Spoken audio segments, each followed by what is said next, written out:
Hello, I wanted to do a quick video on some of the financial happenings over the past couple of weeks because I feel we're at a real important point right now. And some of the happenings over the past couple of weeks I think are going to they're going to be defining moments as you look back over what's going on here. The first thing I wanted to talk about was Eric Holder's statement.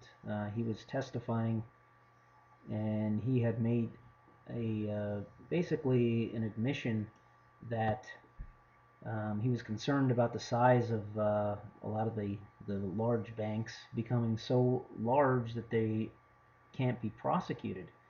And it's kind of a stunning admission because he's essentially given the green light to all of these institutions to do whatever they want to do and not be held accountable for it. It's an incredible admission there, and I I really can't believe that he would say something like that. And we did get a reaction from I think Senator Elizabeth Warren was questioning him and commenting on it, and she came out fairly aggressively against him.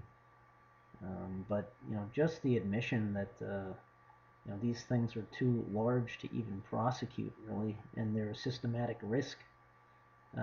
It's very scary. Um, you know, the things that are going on right now just can't be fixed, is what it comes down to. And another problem that came out was J.P. Morgan. They had a lawsuit dismissed. There was a group of investors that had filed a lawsuit that they were manipulating the price of silver, which they clearly are. Um, Judge ruled in J.P. Morgan's favor. It's not really a huge surprise, given that there are officials out there already saying that you know the precedent's been set there on that. I guess this is too much of a systematic risk to the system to actually prosecute these guys for manipulating the system. For selling more silver in a day than is produced in an entire year, paper silver that is. And they're not even given a slap on the wrist. It's actually disgusting to see this kind of stuff going on. Um, you know how this stuff is going to be fixed. You got an SEC that doesn't enforce anything. There's unlimited short selling going on, naked short selling to a lot of these securities, and our leaders have already admitted that they're not going to prosecute. We go through this whole financial crisis in 2008.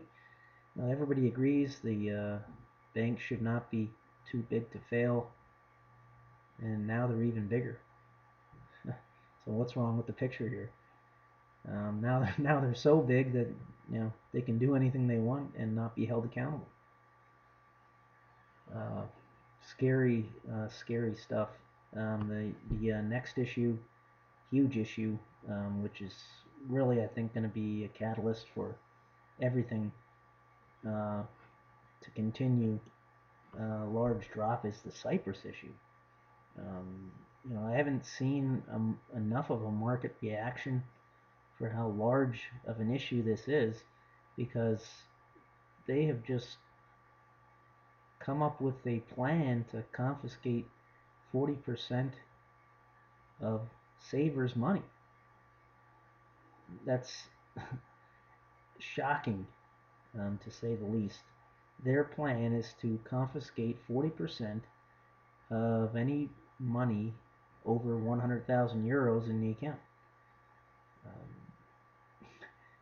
If I'm an investor or a saver in Spain, Italy, Portugal,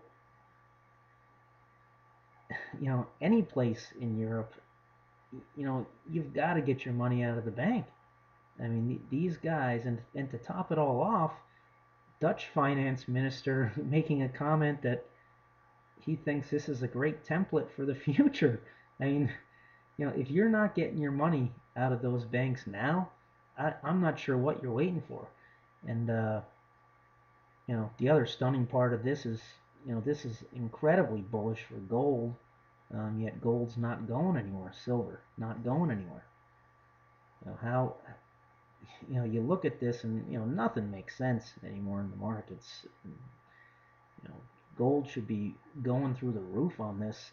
I think we're not hearing about the bank runs that are going on in Europe right now, because guarantee you, anybody who has seen what happened in Cyprus in Europe is getting their money out of the banks. I can't see someone having a couple €100,000 and Dutch finance minister saying this is a great template for future resolutions, to confiscate people's money. I mean, this is people that have already been given 0% for years on end here. Now they're rewarded by getting 40% of their money stolen, confiscated. This is where we're at right now. Gold and silver should be moving much higher, and it's not. I'm looking at some unbelievable valuations, in my opinion, on some of the junior silver miners. I like Hecla, HL, no debt, paying a dividend. I mean, you almost can't pass it up at these levels. Pan American, PAAS, I like that. Again, 3% dividend. Things trading near its lows. Lots of cash. Silver should be much higher right now, and it's not. I also like Silver Metal Corp, SVM. Also pays a dividend. No debt. Pershing Gold, PGLC. It's going to be a monster, I think, eventually. The thing's a 50-cent stock right now. I think eventually that thing is going to be a monster stock. Again, the European situation is looking dire, and I think it's just going to take a few days for things to really catch up, because large money is probably making their moves. It can't just be a big large rush. When the normal folks find out what the large money is actually doing, it take a while to process the news. But we're going to see some bank runs real soon, and I think we're already seeing them, but they're just not being reported on. This should make the gold price go much higher. When we actually do get the move, it's going to be epic. I mean, this price of gold and silver is going to rise quicker than anybody can jump on, and your average person's not going to even jump on, because it's going to be rising too quickly. But the gold and silver's consolidated for nearly 2 years now, and it's just setting up for one heck of a move. What's happened here is stunning. The fact that it's accepted out there now and set up as a future template to steal, confiscate savings out of people's bank accounts ought to scare everybody. Good luck to everyone.